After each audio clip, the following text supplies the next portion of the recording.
Happy 4th of July, everybody, and welcome to the channel. As you can see, we now officially have a name for our channel, which is Rusted Up Garage. And if you haven't done already, please hit the old subscribe button for us.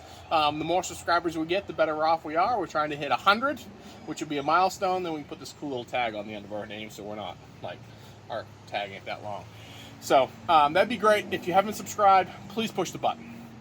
Well, now let's get on to what we're going to talk about today on this great 4th of July, which it is a very beautiful day here.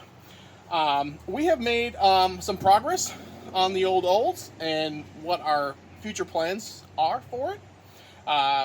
We'll start out with, let's open up the old Powerbar. Because this is really where we're going, is right in here. We have talked about just doing a basic, LS swap into it to get it going and drive it. And then the more we have discussed this, the more we've decided that's probably not the best plan. To spend the money on buying a used LS, put it in here, drive it around for a bit. So after much talk and deliberation, we basically decided to the motor up out and build a brand new LS for it. Now, I guess we can start off with going over some of our findings here. I don't know many 307 lovers on my channel. So let's talk about this 307 for a minute.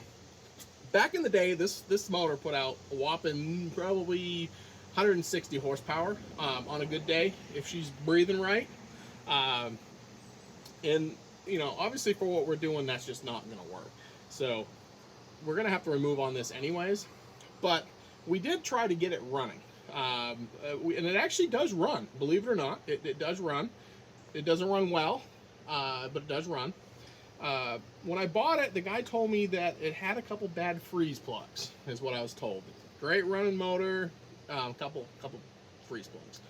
So we decided, let's start out by putting some agua down her throat because she was dry. And you put it in this end right here, and she came out the bottom as fast as you were putting in here. It looked like Niagara Falls. I mean, it was like out the bottom. So we knew automatically, definitely he was right. Freeze plugs, definitely bad freeze plugs. Well, what we didn't realize, okay, was when he meant bad freeze plugs, what he really meant was he obviously had her filled with water, and she froze. Because after further inspection, we found missing freeze plugs. They weren't just like bad, they were missing. So we went to the local parts store and we picked up a couple of them fixing ones. We're like, let's get some water in the old girl and see what she does. Now, if you can see, I do have, I have a freeze plug that we actually found underneath there. So, I mean, the freeze plug definitely was not bad. It was just popped out. So we did get the fix of freeze plugs, and we put them underneath there. And for those who don't know, we'll actually show you.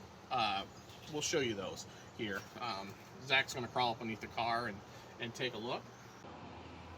So as you can see, as my assistant Zach crawls up underneath this thing, if you look here on the passenger side of the automobile, the rear freeze plug was missing. So that one got a fix a plug. And then as he moves over to, the driver's side, there was one over top of the motor mount that was also missing. That's actually where we found this plug. Now we put this plug, so we put these two plugs back in, we filled her up with water, and as you can still see, it's still leaking, but not from the freeze plugs. And hey, look, we're back on the top side. So basically, if we pull out the oil, a good indication that she's has some problems is if you can tell by that oil, it is no longer oil color. It looks like a chocolate milkshake.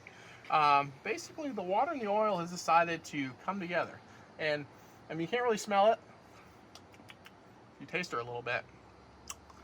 Wow, that thing tastes like it's got 150,000 miles on it. I don't think the oil's ever been changed. But anyways, you can generally taste antifreeze in it if you give her a little tasting. Of course, when you taste any fluid, you can kind of tell what's in it.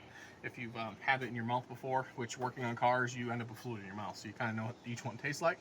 But she's definitely milkshaked. So that's automatically telling us that basically everything here is just scrap.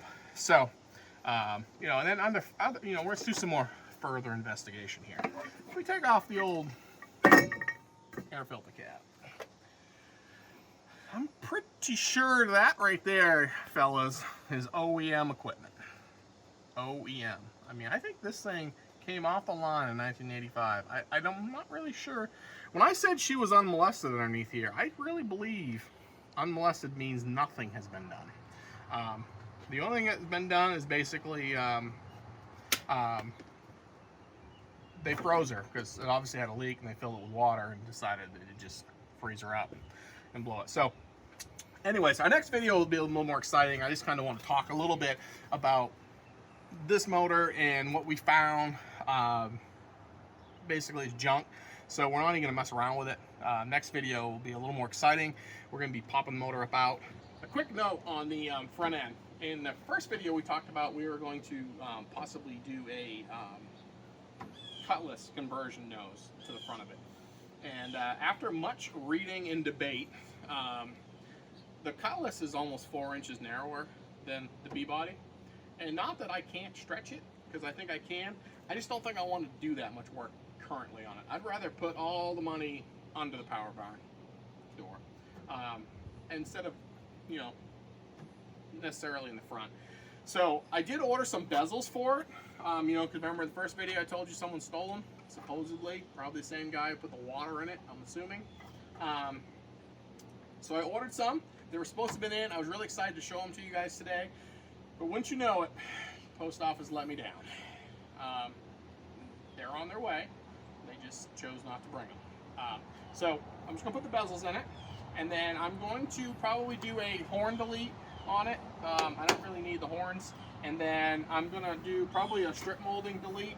And then what we're talking about doing is I'm actually going to chop the bumper. We're going to tuck it and push it in. So we're going to do a bumper tuck. Basically, we'll give her a, you know, we'll kind of make it look a little nicer.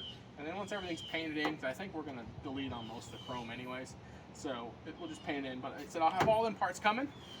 So maybe the next video will actually have bezels on this thing, and it won't look like, you know, someone stole them. Just want to throw that out there. So that's it. That's all I want to add to the front. Now on to the motor again. I will talk a little bit about our future plans. If you're still watching, hopefully you are. I know I can be a little bit boring and rattly. I apologize for that, and I promise to get better. So what we've decided to do now is, since we know everything here is pretty much junk, we're just going to go right ahead and just remove on everything. We're just going to start right on everything. We're just going to get it all right out of here. I've been talking to a good friend of mine who is an engine builder. That's kind of what he does, along with a bunch of other things. I mean, like rear ends. If you need a Ford 9, he's your man. But the friend of mine, which I guess we got to give him a name, and for security reasons, I don't want to use his real name in case he don't want it out there. So I guess for now, what we're going to do is we're going to call him Steve, okay? Steve sounds like a good engine builder name to me. So we'll just call him Steve to protect his identity. So if you hear me use his name, Steve, that's basically my friend's identity, secret identity name. But he does motors on the side, he does rear ends on the side, and if you're looking for anything like that, if you contact me, I will give you his real name and number, and you can contact him, and I'm sure he'd be happy to help you with some of that. He does some cool stuff. And his father owns a machine shop that does engines. I mean, they do great stuff. You'll be seeing their name, a little farther in the videos as we do a bunch of the machine work. But anyways, so my friend Steve and I have been beating this back and forth, and we've basically come up with the 6.0 we're going to use. We've kind of come up with most of the parts that we're going to put in it. Everything is gearing towards a twin turbo engine is what's going to end up being, and obviously we're going to have to replace on the transmission. All that stuff is coming. So we got some really cool, exciting stuff for the channel coming. It won't just be Ricky blabbing in front of an engine bay. Like I said, next video we're gonna be yanking all this stuff out, clearing up room for the new motor. We're gonna be doing some machine shop stuff as we build that motor. We are building the big block for Zach's Camaro, which is going to be coming up on the channel here pretty soon. That's a ton of work, that Camaro is. That's a full, I mean, skins, the whole works. So that motor is actually at the machine shop currently, so we'll be doing some of that video stuff. And also my son's 85 square body, which is moving along pretty well. We're going to do a bunch of that. So, but I just want to basically jump on here and say happy 4th to everyone. Hopefully you're still watching, and help us grow this channel. I mean, I need you guys to like share this thing and get your friends to subscribe and stuff. And I promise I'll make it less boring as we move forward. But again, this is just a short little video. Happy 4th, and enjoy the weekend with your family. Peace out.